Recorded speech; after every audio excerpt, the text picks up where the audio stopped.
Good morning. Last video में हमने discuss करा था अमेरिकीकरण, अमेरिकनाइजेशन। आज उसी वीडियो को, उसी लेक्चर को आगे कंटिन्यू करते हुए हम समाजशास्त्र के अमेरिकीकरण की बात करेंगे। समाजशास्त्र के अमेरिकीकरण से तात्पर्य ये है कि किसी भी देश के समाजशास्त्र का अमेरिका के समाजशास्त्र से इतना ज़्यादा प्रभावित हो जाना कि दोनों में कोई फ़र्क ही न मालूम पड़े, ये समाजशास्त्र का अमेरिकीकरण है। देखिए, उपनिवेशवादी देशों में, उपनिवेशवादी देश आपको मालूम होगा वो सारे एशियन और अफ्रीकन नेशन जो ब्रिटिश रूल के अंदर थे वो उपनिवेशवादी देश थे।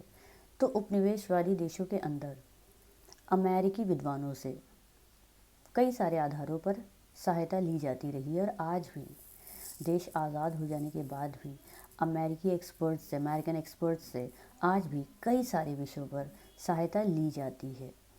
और ये सहायता सिर्फ टेक्निकल एरिया तक ही सीमित नहीं है, बल्कि आज भी बहुत सारी यूनिवर्सिटी अमेरिकी प्रोफेसर्स को एज ए विजिटिंग प्रोफेसर्स बुलाती रही हैं और बुला रही हैं। भारत में आज़ादी के बाद बहुत सारे इंडियन सोशियोलॉजिस्ट अमेरिका में सोशियोलॉजी पर एक्सपर्टीज़ हासिल करने के लिए जाते रहे हैं और आज भी जा रहे हैं।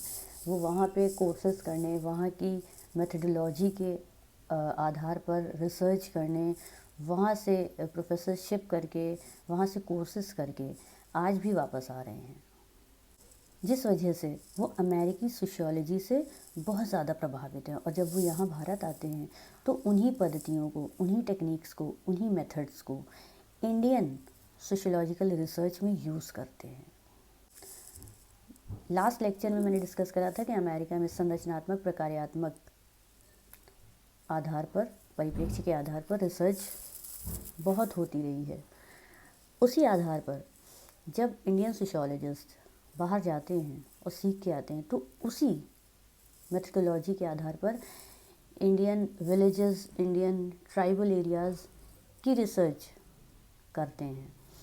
मैं आपको बताना चाहती हूँ कि हर देश की संरचना, वहाँ की व्यवस्था, रीति रिवाज, परंपरा अलग होती है और उसी आधार पर अगर हम अपने देश में या किसी और देश में उसी मेथड पर अगर हम रिसर्च करेंगे तो वो बहुत ज़्यादा फ्रूटफुल नहीं होगी, क्योंकि हमारी व्यवस्था, हमारी संरचना, हमारी संस्कृति, हमारी सभ्यता बाकी देशों से अलग है।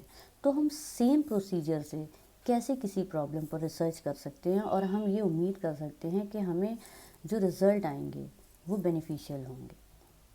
ऐसा माना जाता है कि स्वतंत्रता के बाद अमेरिकी विश्वविद्यालयों के सहयोग से बहुत सारे विजिटिंग प्रोफेसर्स यहाँ आते रहे। यहाँ के बहुत सारे प्रोफेसर्स अमेरिका जाके कोर्स करते रहे, वहाँ से प्रोफेसरशिप भी करके वापस लौटे, बहुत सारे कोर्स वर्क करके लौटे। तो इससे क्या था कि आदान प्रदान एकेडमिक बहुत ज़्यादा रहा, ख़ासकर 1947 से लेकर 1985 के बीच। ये वो समय था जब इंडियन सोशियोलॉजिस्ट अमेरिकन सोशियोलॉजिस्ट से बहुत ज़्यादा प्रभावित थे और वहीं की कार्य पद्धति के अकॉर्डिंग जब लौट के यहाँ आते थे तो उसी कार्य पद्धति के अकॉर्डिंग यहाँ पर भी रिसर्च करते थे और बहुत सारे एरियाज़ में उन्हीं पर्सपेक्टिव्स के अकॉर्डिंग रिसर्च हुई है जो अमेरिकन सोशियोलॉजी में यूज़ हुए। इसका एक रीज़न ये भी था कि अमेरिकन जो गवर्नमेंट है, जो सोशियोलॉजिकल एसोसिएशन है, उसने बहुत ज़्यादा फंड इंडिया को प्रोवाइड करे सोशियोलॉजिकल रिसर्च के लिए। तो इस वजह से भी जो रिसर्च है वो बहुत ज़्यादा अमेरिकी पद्धति से इन्फ्लुएंस्ड रही। ये प्रभाव इतना ज़्यादा था कि IP देसाई ने कमेंट करा कि इस अवधि में भारतीय समाजशास्त्र में अमेरिकी विश्वविद्यालयों से प्राप्त डिग्री, अमेरिकी विश्वविद्यालयों में कुछ समय के लिए किसी पद पर नियुक्ति या बिना किसी उपाधि के अमेरिका में कुछ अवधि का निवास बहुत इम्पॉर्टेंट हो गया था। उन्होंने विदेश से लौटे हुए भारतीय समाजशास्त्रियों को प्रीस्ट या पुरोहित भी कहा है। इससे ये समझ में आता है कि केवल भारत में ही नहीं बल्कि लगभग सभी नए जो राष्ट्र जो आज़ाद हुए थे वो सब क्योंकि विकास की ओर उन्मुख राष्ट्र थे, तो इन राष्ट्रों के विद्वान सोचते थे कि अमेरिका हमसे कम से कम 100 वर्ष आगे है, जैसा कि मैंने पिछले लेक्चर में भी आपको बताया था।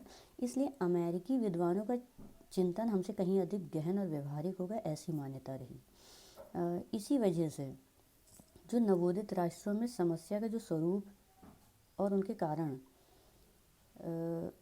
क्योंकि सेम नहीं है और हम अमेरिकी पद्धति के अकॉर्डिंग अध्ययन करते रहे इंडिया में भी, तो इससे समझ में आता है कि अमेरिका की समस्याएं और कारण भिन्न होते हैं। जैसे कि हम एग्जांपल ले लें कि मद्यपान मतलब शराब पीना जो है भारत में एक समस्या के रूप में देखा जाता है, लेकिन अमेरिका में वो कोई गंभीर समस्या नहीं है, वो उनका कल्चर है, उनका फैशन है।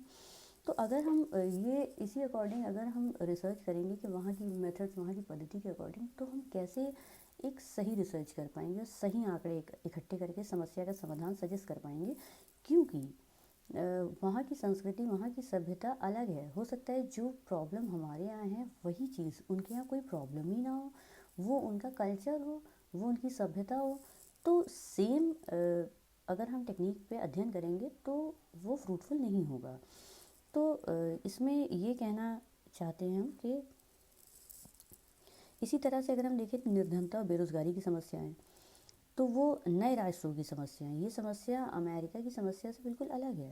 देखिए अमेरिकीकरण का प्रभाव समाजशास्त्र पे इतना ज़्यादा रहा कि जो यहाँ के सोशियोलॉजिस्ट हैं इंडियन, उनके वेशभूषा में, उनके विचारों में, उनके रहन सहन, उनके जेस्चर में बहुत ज़्यादा अमेरिकीकरण भी झलकने लगा। जैसे कि कई बार ये देखा गया कि विचार मंचों पे, सेमिनार्स में, कॉन्फ्रेंसेस में जो इंडियन सोशियोलॉजिस्ट रहे वो अमेरिकी सोशियोलॉजिस्ट की तरह ही आचरण करते पाए गए, कि उन्हीं की तरह वो सिगार फूंक रहे हैं, उन्हीं की तरह बहुत तन के चल रहे हैं, मतलब अननेसेसरी का एटीट्यूड। तो सिर्फ और सिर्फ सोशियोलॉजिकल मेथड्स में ही हमने ये नहीं देखा कि अमेरिका की पद्धतियों का अनुसरण होता रहा, बल्कि इंडियन सोशियोलॉजिस्ट भी जब अमेरिका से पढ़ के आए, वहाँ से कोर्स करके आए, तो उसी रंग ढंग में वो रंग गए और वो ये भूल गए कि इंडियन जो सिविलाइजेशन है, जो कल्चर है, वो अमेरिकन कल्चर और सिविलाइजेशन से बिल्कुल अलग है। तो कैसे हम सेम मेथड्स को अप्लाई करके इंडियन प्रॉब्लम्स को समझ सकते हैं और उनका सोल्यूशन प्रेडिक्ट कर सकते हैं। तो ज़रूरत इस बात की है कि जल्द से जल्द ये अमेरिकन मेथडोलॉजी को यूज़ करने का और ये अमेरिकीकरण से नाता तोड़ा जाए और इंडियन प्रॉब्लम्स को इंडियन पर्सपेक्टिव्स पे, नए पर्सपेक्टिव्स पे समझा जाए। तब हम प्रॉब्लम्स की तह तक पहुंच पाएंगे, उनके सही कारणों का पता लगा पाएंगे और तब हम जाकर कोई अच्छा सल्यूशन सजेस्ट कर सकते हैं, समाज को समस्याओं से निदान दिला सकते हैं।